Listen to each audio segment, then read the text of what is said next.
The views and opinions expressed on this podcast is not a direct reflection of the host and his guest's current or previous employers. The topics and hot takes discussed are meant to create conversations while offering a different perspective to current issues in the strength and conditioning industry. The opinions shared on this podcast are not meant to demean or offend anyone. However, as my grandfather used to say, a hit dog will holler. Thank you and enjoy the show. This podcast is sponsored by Simply Faster. Simply Faster is an educational resource and an open platform for coaches to share best practices and firsthand insights while providing peerless technology, equipment, and service. Okay, cool. Welcome, everybody, to the Croc Show. I am your host, Elton Cochran, aka Coach Croc. Today, I have Coach Scott Salwasser with me. Coach has been at Texas State, Texas Tech, Cal, Washington State, University of South Carolina, and is currently the head strength and conditioning coach at Bishop Lynch HS in Dallas, Texas. Today, talking about getting fired, man, getting let go. I've been a collegiate strength coach before, was there for a year, got let go. You've been a collegiate strength coach before, been let go Multiple times. multiple times. You want me to start set the table, or you want to lead this thing? Yeah, man. Obviously it's the ugly underbelly of our profession, right? And the higher you go, the greater the rewards financially, acclaim and all that, the higher the level of competition, but also the higher the risk. Yeah. Right. And I managed to actually go a long time escaping the Reaper, as I like to say. Survived coaching changes at several D1 schools. Yeah. Made moves a year or so before the Reaper arrived on campus. Yeah. But he finally got me, and he chased me for a couple years in a row, man. Yeah. He was following me around, and and a lot of times,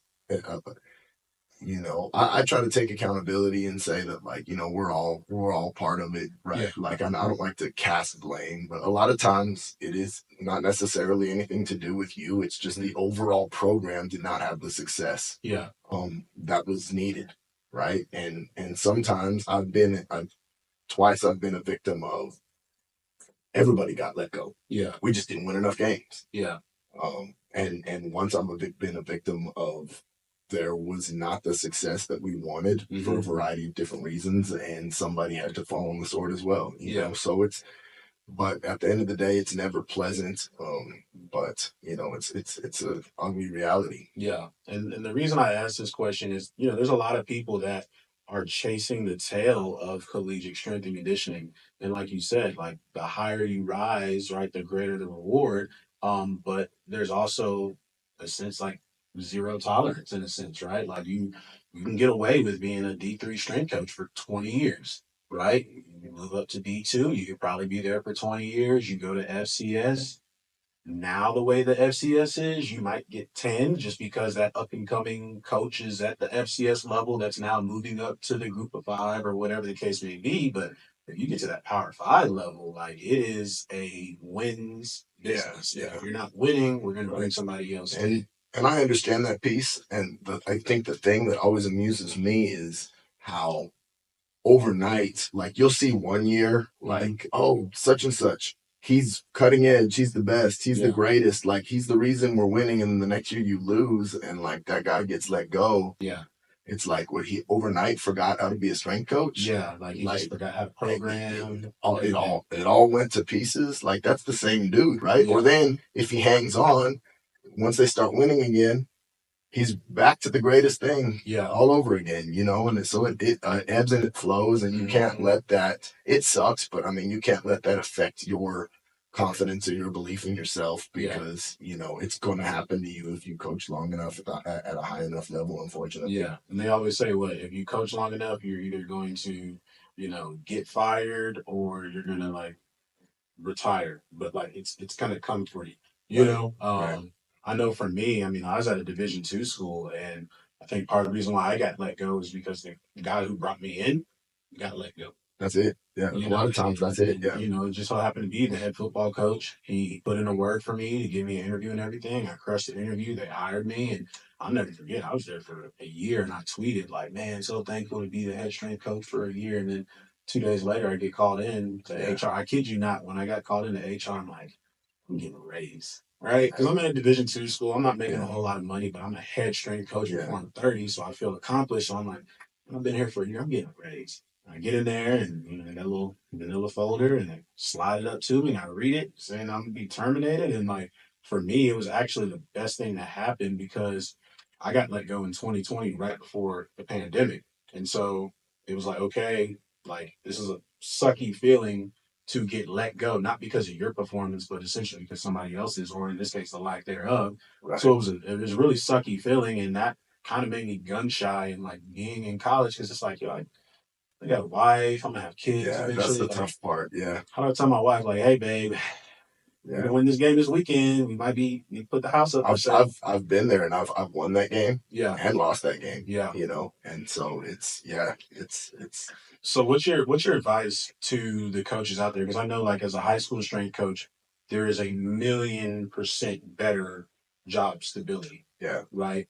College, like you said, like the higher you go, like, yeah, you could be making 6 figures, but you could also be gone. Yeah. 4 months into the job. So to me, it's about asking yourself, what are your goals and like, why are you doing this? You know, because as we talked about earlier, I always saw moving up a level or getting to the higher levels as signifying I was a better coach, right? And so now I've been doing this 20 years, and I'll tell you that there are some great coaches at that level. Yeah. And then there are some coaches that are not as good as high school coaches at that level. Yeah. It's just the truth, And so if you're, again, what is your motivation? What are your goals? And if that's what you want to do and you want to be all in on that, great. But if it's because you think that will validate you as a practitioner or that will prove that you're a good coach, like that, trust me, that's not the case, because I see high school strength coaches all the time, and honestly, high school sport coaches all the time that are better than some coaches that I've seen at that level. And don't get me wrong, there's outstanding coaches at that level too, but it's not necessarily go hand in hand. Yeah.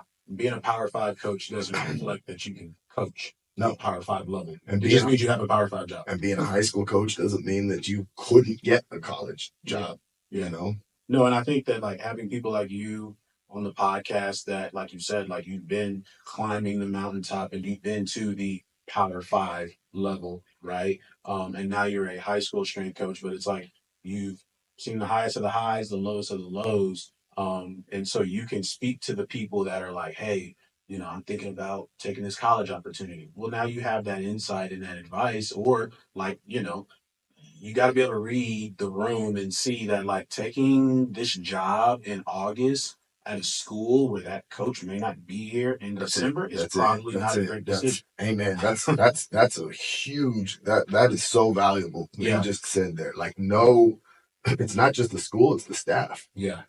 Know what year that coach is on, know what type of success they're having, and also know that if you're coming in, someone got let go. Yeah. And that means you're expected to be the savior. And if you're not, guess what happens to everyone? Yeah. Gone. Right. Yeah. No, that's that's something that people need to hear. Like, you got to know, like you said, what year. If you're going into a first year program, by all means, take that opportunity. If that's what you, like you said, that's what you want. Your passion, your goal is, I want to work with collegiate athletes, and you get a collegiate opportunity, and you see that, okay, that coach is going into their first year. That is a safe opportunity to take. Right. But if you're going somewhere where that coach has been there for 5 years and he's had 3 different strength coaches in that time, and in the 5 years he's had 2 winning seasons, it's kind of like, I know you want to take that bigger, better opportunity, but you could be looking for another job within 6 months. If you go football, August, and they'll be let go in the middle of the football season, and you're going. On that note, too, like, and 99.9% of the time, like, I would agree with that. I will say, too, though, like, sometimes you can overthink it. Yeah. Because, like, I've actually talked myself out of a good job on those grounds. Yeah. Probably this coach's last year. Like, it's good money and it's a brand name, but like, in 9 months, I'm going to be on the street. Okay, no, I'm not going to. And that coach ended up lasting 3 more years after that. And if I added up the money I would have made, it trumped what I did make. And so it's like, okay, I overthought that one. Yeah, for sure. But in general, yes, that is the best advice that we could give. So in closing, what do you want to say to any of the high school strength coaches that are looking at, dabbling in the collegiate level? Like, what do you want to say? Maybe it's some word of advice, some cautionary tales, just something, because like you said, like ultimately, if your passion is about training athletes, then it shouldn't matter. Yeah. Know your why. Know your why. Know your why. And if you've got a good enough why, do it, man. Like, do it. But if you just want to train athletes and you just want to make a difference, you can make a difference on any level, man. Yeah. You can make a difference on any level. You might be a little more frustrated, if you're working with middle schoolers, you might be a little frustrated. High schoolers, same thing. But yeah, no, like you said, know your why. And like you said, if you know your why and your goal is to work with athletes and you're at the high school level, well, then you are working with athletes. But if your goal is to work with elite level athletes, well, then maybe moving up a level, because there's elite level high schools. Correct. Right. So I think we get caught up in, like, there's high school down at the bottom, and then there's college in the middle, and then there's Power 5, and it's like. And all these guys in the NFL, at one point, they were in high school. Yeah. So, be the dude that prepared one of those guys one day, Not only that, but like it talks about, like, the job security and the stability. It's like you get to a point, and just reading off your resume, you've been all over the country, which means you probably got very comfortable with the moving companies and all. Well, I got to the point where moving from South Carolina to Washington State, and Washington State back down here to Dallas, where all I had fit in my Tundra. Yeah. Because I was like, I lived in my office at South Carolina for a bit. I lived in my office at Washington State for a bit. Yeah. Just because, like, I was a nomad kind of, And coach isn't trying to scare anybody looking at going up to the next level. No, it's great too. It's fun too. Yeah, you may not. I actually didn't mind it. Yeah. But, okay, well, Coach, I appreciate you coming on. Appreciate all the insights and everything.